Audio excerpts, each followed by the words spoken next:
हे मेरे निराकार साकार निरामय, आपको प्रणाम। जय हो मैं बाबा, जय जैनेन्द्र, हो। मैं खुश आजमगढ़ से आया हूँ। खुश रहिए, मेरे खुश साथ रहिए। डीएनए में मैं मेरे साथ ये मेरा मेरा परिवार है, हम 5 अच्छा, लोग हैं। बहुत सुंदर परिवार है। खूब खुश रहिए, प्रसन्न रहिए। देखिए, तमाम स्मृतियाँ जो असाध्य असाध्य साध्य स्मृतियाँ सब नष्ट हुई। लीवर सिरोसिस की स्मृतियाँ थी। ये आपके और आपके बच्चे के हैं इसमें लिखे हुए, ओ बेटे के। लीवर सिरोसिस की स्मृतियाँ थी। श्वास नली में सूजन था। चीज़ों को भुलाने वाली स्मृतियाँ थी। जॉन्डिस की स्मृतियाँ थी। यूरेथ्रा में घाव बन रहे थे। एमएनडी की स्मृतियाँ थी। मोटर न्यूरॉन डिजीज की। आर्टरीज ब्लॉकेज की स्मृतियाँ थी। श्वास लेने में भारीपन महसूस होता था। किडनी में घाव बन रहे थे। अंडकोश में घाव व सूजन की स्मृतियाँ थी। यूरेटर में सूजन था। ग्लूकोमा की स्मृतियाँ थी। कार्य से अरुचि और उच्चाटन कराने वाली स्मृतियाँ थी। ब्रेन स्ट्रोक की स्मृतियाँ थी। थोड़ा पीछे करो। सर पैनक्रियास में घाव बन रहे थे। गॉल ब्लैडर निष्क्रिय हो रहा था। नकारात्मक विचार आते थे। स्लीप डिसऑर्डर की स्मृतियाँ थी। सर्वाइकल स्पॉन्डिलाइटिस की स्मृतियाँ थी। एनक्लोजिंग स्पॉन्डिलाइटिस की स्मृतियाँ थी। बोन मैरो दूषित था। कैंसर की स्मृतियाँ थी गले में, कोलोन में, प्रोस्टेट में, यूरेथ्रा में, कॉमन बाइल डक्ट में और रेक्टम में। फ़ोटो ले लें सर, हाँ हाँ, ले फ़ोटो ले लें फ़ोटो। बिल्कुल ले सकते हैं, ले लें।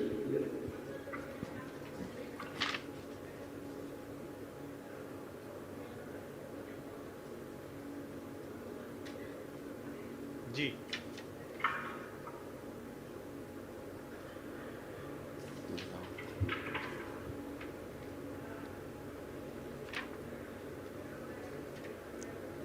ये कल एक महावन भी कर लीजिएगा, उसमें आप जरूर रहेंगे जी। संकल्प में, ध्यान रखिएगा। जो दरबार कराता है महावन 1 दिवसीय जी। निःशुल्क, उसको जी। कल जरूर करिए, उसमें आप रहेंगे। बाकी 2 और कौन रहेंगे अभी बताएगा दरबार आपको, ठीक है। गुरुजी मैं कुछ निवेदन करना हाँ चाहता हूँ। हाँ, बोलिए, बिल्कुल। गुरुजी मैं गुरुजी मैं निर्माण निगम का इंजीनियर रहा। मैं नौकरी छोड़ के बिजनेस में आया और मैं सुबह कभी भी सो के उठा तो मैंने अपने माँ बाप को ही प्रणाम किया, धरती के ईश्वर के रूप में। अद्भुत। मैंने अपनी आराध्य, अपनी जन्मदायिनी माँ को ही माना और अपना शंकर मैंने अपने पिता को माना। बहुत सुंदर। लेकिन गुरुदेव उसका परिणाम मुझे हुआ। आप तो सब जानते हैं, आप अंतर्यामी हैं प्रभु। मेरे पास रहने के लिए कुछ नहीं बचा। उसी माँ ने, उसी बाप ने मुझे बेघर किया, जिसे मैंने बहुत स्नेह से पाला। जिस बहन की शादी मैंने खुद को गिरवी रख के किया, उसी बहन बहनोई ने मेरे सीने पे खंजर घोंपा, मेरे पीठ में खंजर घोंपा। वही मेरी माँ आज बात नहीं करती है, वही मेरी बहन बात नहीं करती है और मेरे पिताजी ने मुझे खुद में अपने घर से बेघर कर दिया।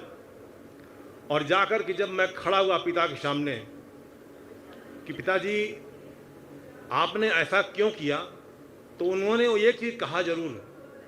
उन्होंने कहा कि तुम कुछ खुद कर सकते हो, बाकी जो है वो पैरासाइट है। हो सकता हो कि वो मुझे संतुष्ट करने के लिए गुरुदेव उन्होंने कहा हो, लेकिन ये मेरे 57-58 साल का जीवन ये कुर्बान हो गया और मैं भिखारी हो गया, दर दर की ठोकरें खा गया बहुत जगह, लेकिन हर जगह मैं अजनबी ही गिना गया और विश्वासघात मेरे जीवन का एक अंग बन के रह गया। पितरों की जो आज मुझे स्मृतियाँ हैं, पितरों की जो स्मृतियाँ रहती हैं, जी ऐसे ही कार्य करती हैं। जब तक पितृ स्मृतियाँ सक्रिय रहती हैं, जी वो कभी बहुत ही भाग्यशाली लोग होते हैं जिनकी पितृ जी स्मृतियाँ उनकी सब पक्ष में रहती हैं। जी अन्यथा नकारात्मक और सकारात्मक दोनों रहती हैं जी स्मृतियाँ, और उनमें से तमाम ऐसे पितरों की स्मृतियाँ रहती हैं जो आपको अपने वंशज के रूप में जानती ही नहीं है। जी उसके पीछे कारण होता है। 99.999% लोगों की मृत्यु जो है वो बेहोशी में होती है।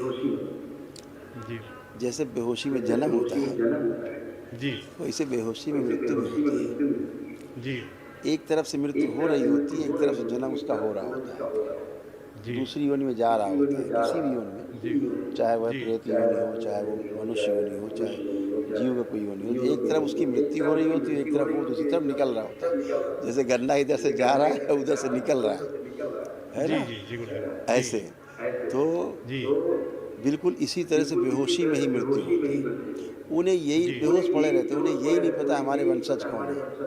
हुँ? जी ज्ञान जी ना हो पाने के कारण, ज्ञान शून्य होने के कारण अर्ध कोमा में या कोमा में आप देखते होंगे ना, लोग मृत्यु होती, बहुत लोग अर्ध कोमा में जाते हैं, कोमा में चले जाते हैं, स्थूल में भी चले जाते हैं, जी लेकिन मृत्यु वैसे ही होती है बेहोशी में। तो अपने जी वंशजों को पहचानते ही नहीं, वो हरकतें, खुराफात, बदमाशी, जो जीवन अपने किए होते हैं एक दूसरे के लिए, जी समाज में किए होते हैं, वही उनके अंदर रहता है स्मृति के रूप में, पिंड रहता है स्मृति रूप में, बेहोशी में पड़ा पिंड। हाँ, जी पहली जी बार जब आप दरबार आते हैं तो ये बेहोश लोग होश में आते हैं। इन्हें दिखता है कि जी हमने क्या क्या किया, पश्चाताप कराया जी जाता है, जी तब उनको मुक्ति मिलती है।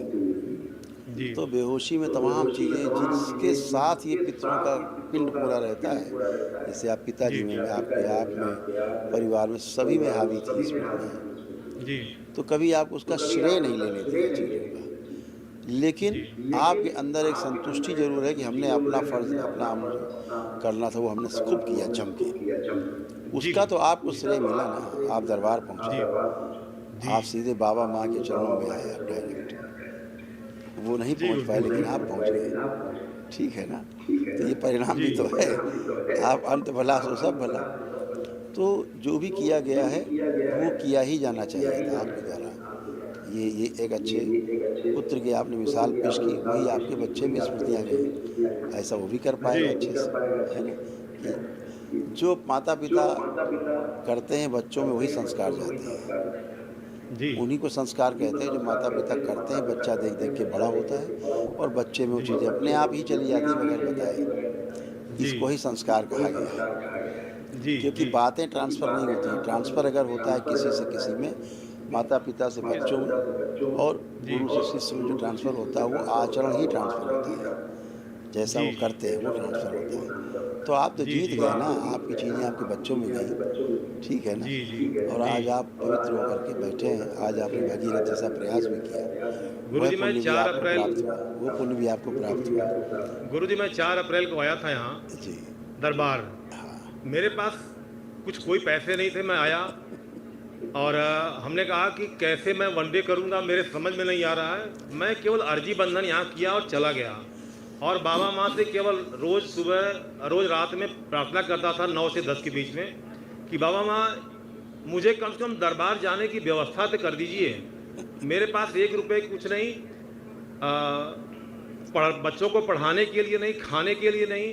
तो एक मेरा खेत पिताजी ने किसी तरह मेरे ऊपर एहसान करके दे दिया था। हाँ, हाँ, तो उस खेत बेचने का मैं खेत बेचना नहीं चाहता, लेकिन खेत नहीं, जब कोई अवसर मिला तो मैंने एक आदमी से बात किया। उसने बाबा जी मुझे 11 लाख रुपए दिए, लेकिन संजोग से वो खेत मेरे नाम नहीं था, दूसरा खेत मेरे नाम आ गया और उसने कहा कि मैं उसको नहीं लूँगा। तो मैंने कहा मेरे पास तो पैसे नहीं है, मैं कैसे दूँ? मैं तो अंदर से बोला कि मैं दरबार जा रहा हूँ, ये तो बाबा माँ ने दिलवा दिया मुझे। फिलहाल तो मैं आ गया व्यवस्था करके। और बच्चे जिस दिल्ली में रहते हैं, एक बच्ची बिटिया मेरी एमबीबीएस करके इंटर्नशिप करने जा रही है और ये बेटा दिल्ली यूनिवर्सिटी में पढ़ता है। इन लोगों के आना था यहाँ बाबा जी दरबार में, मकान में पानी भर गया। जितनी बाधाएं दरबार आने की ओर से थी, सारी की सारी बाधाओं ने हद पार दिया। मैंने कहा तुम लोग जितना भी लड़ लो, लेकिन मैं पहुंचूंगा जरूर। आपके मैं पिताजी, फाइनली आ गया। आपके पिताजी अगर जी दरबार के देखे बात करें, आपके जी पिताजी आपको बहुत बहुत बहुत प्रेम करते हैं, ठीक है ना? जी जी इतना कहना चाहेंगे आपसे। लेकिन उनको मैंने बाबा जी एक दिन मेरे मुंह से निकल गया, जब सारे भाइयों को उन्होंने सब प्रॉपर्टी दे दिया, तो मैंने जब एकादशा हो रहा था तो मैंने जो पंडित जी करा एकादशा, तो वो कह रहे थे कि आज पिताजी आपके प्रेत योनि से मुक्त हो जाएंगे और ये कौन सी योनि में चले जाएंगे, स्वर्ग चले जाएंगे या पता नहीं। मैं उस जिस आसन में बैठा था, मैं उठे खड़ा हुआ मैंने कहा धरती में कोई पैदा नहीं है कि मेरे पिताजी को पितृयोनि से मुक्त कर दे। मैं जब तक नहीं चाहूँगा मेरे पिताजी मुक्त नहीं हो सकते हैं। और इस अहंकार के साथ हो सकता हो कि मेरा विश्वास रहा हो, लेकिन ये मेरा विश्वास ही अहंकार उसमें था। और मैंने कहा मैं मेरे बगैर आपकी मुक्ति नहीं हो सकती। सही है। पंडित जी भी उठ के खड़े हो गए, क्या ऐसा नहीं हो सकता? मैंने कहा पंडित जी आपका सारा वेद अलग हो जाएगा, मेरे बगैर मुक्ति नहीं होगी। सही कह रहे हैं। तो आज महादेव ने मुझे वो अवसर दिया, मुझे गर्व है, बिल्कुल मुझे वही तो। गर्व है। अब यही प्रमाण है कि आप लोग आंख बंद करके देखेंगे तो अपने पिताजी का चेहरा आप किसी को नहीं देखेंगे, कोई नहीं देख सकता, क्योंकि उनका बस मुक्ति अब महादेव हुआ है। मुझे मेरे व्यवसाय के रास्ते महादेव खोल दीजिए। मेरी बेटियों की शादी करनी है, मेरे आंखें बंद। भोजन की व्यवस्था नहीं है। आप सब लोग आंखें बंद करो। ओम। सभी के अंदर से सभी स्मृतियाँ नष्ट कर दी जिन्होंने परिवार में द्वेष पैदा किया। प्रहार सभी के चेहरों में, नेत्रों में, वाणी में आकर्षण और बढ़ा दिया जाए दरबार और बढ़ाया जाए आकर्षण दरबार और बढ़ा दिया जाए आकर्षण। आत्मविश्वास और बढ़ा दिया जाए, जीने की इच्छा बढ़ाई जाए, इच्छा शक्ति। जितने भी गहरे दुखों की स्मृतियाँ हैं वो सब निकाल के नष्ट करके सबको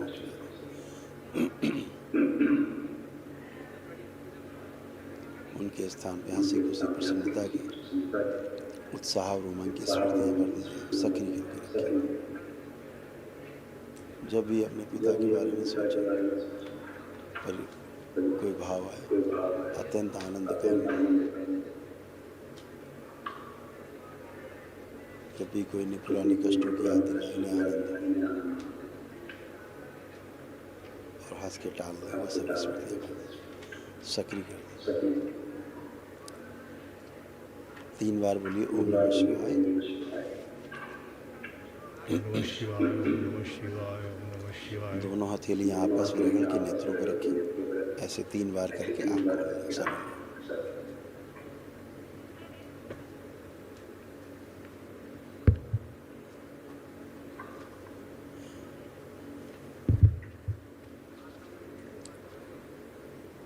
बढ़िया, खूब अपना व्यापार करिए, कोई अवरोध नहीं है। गुरु बाबा जी माँ एक निवेदन मेरा केवल एक होगा, क्या मैं आपके उस ब्रह्मांड का मैं दर्शन सपत्नी अगर मैं कर लूँ थोड़े समय के लिए तो मुझे बहुत अच्छा लगेगा। सभी कर पाएंगे, समय आएगा। थोड़ा रोग जो असाध्य रोग है उनकी स्मृति नष्ट हो जाए, फिर आप सब कर पाएंगे, बाबा से दीक्षा लेंगे। ठीक है, खूब खुश रहिए, खूब प्रसन्न रहिए, स्वस्थ रहिए, खूब खुश रहिए।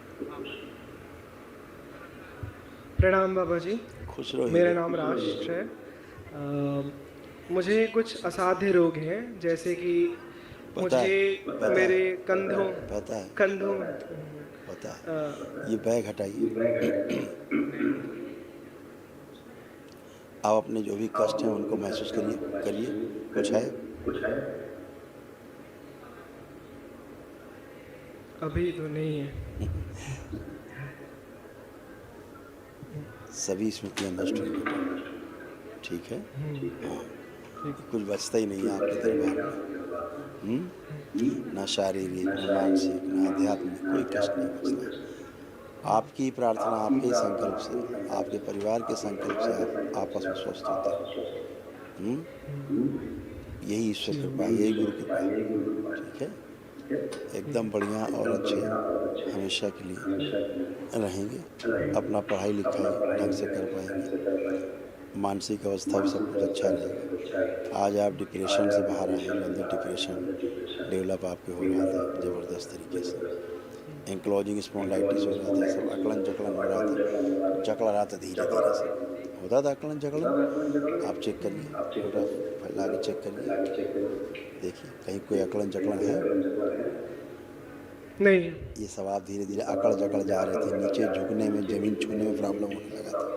चेक करिए, ज़मीन छूइए, देखिए आपको एंक्लोजिंग स्पॉन्डिलाइटिस हो रहा था जो असाध्य रोगों में आता है।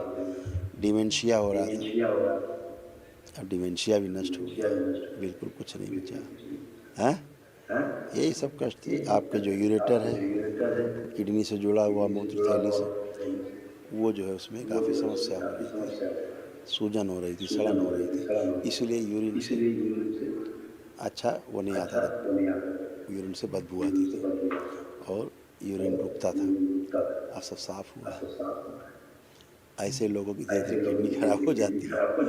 हाँ, अच्छे हो, खुश रहो, प्रसन्न रहो, खूब मस्त खुश रहिए, जी बाबा जी प्रणाम।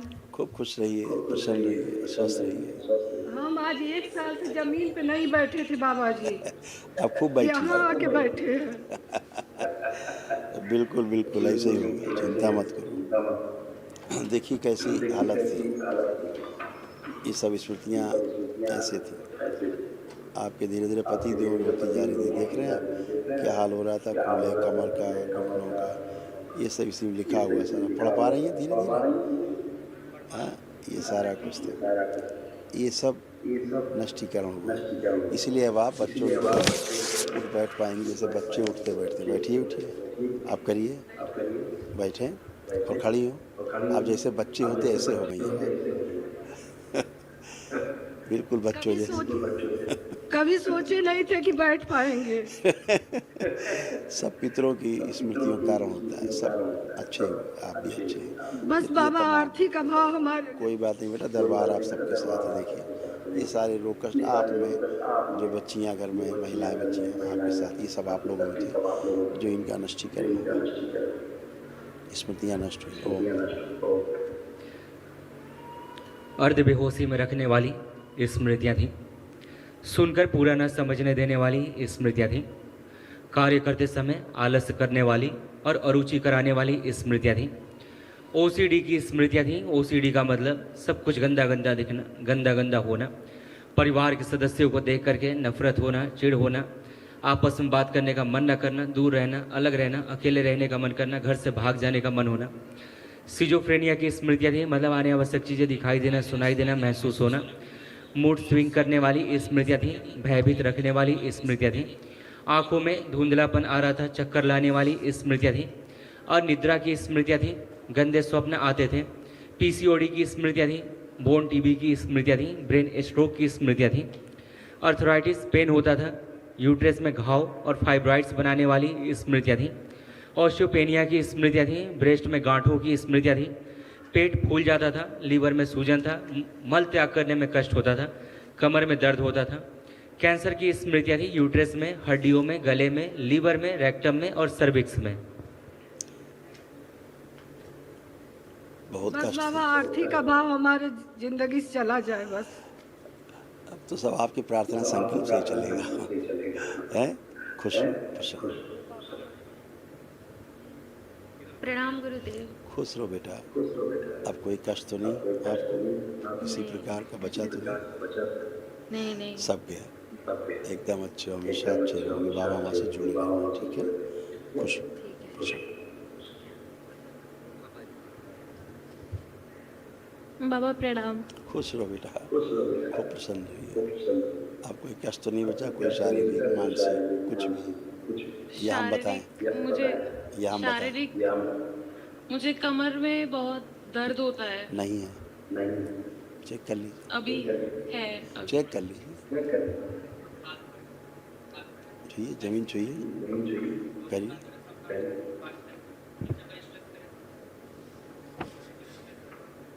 कुछ भी नहीं, नहीं आप ये कर ही नहीं सकते अगर कमर में आपके दर्द। पहले से लिखा हुआ, आपके पर्चे में लिखा हुआ था, ध्यान नहीं दिया शायद आपने। इसमें जो लिखा है सब नष्ट हो चुका है।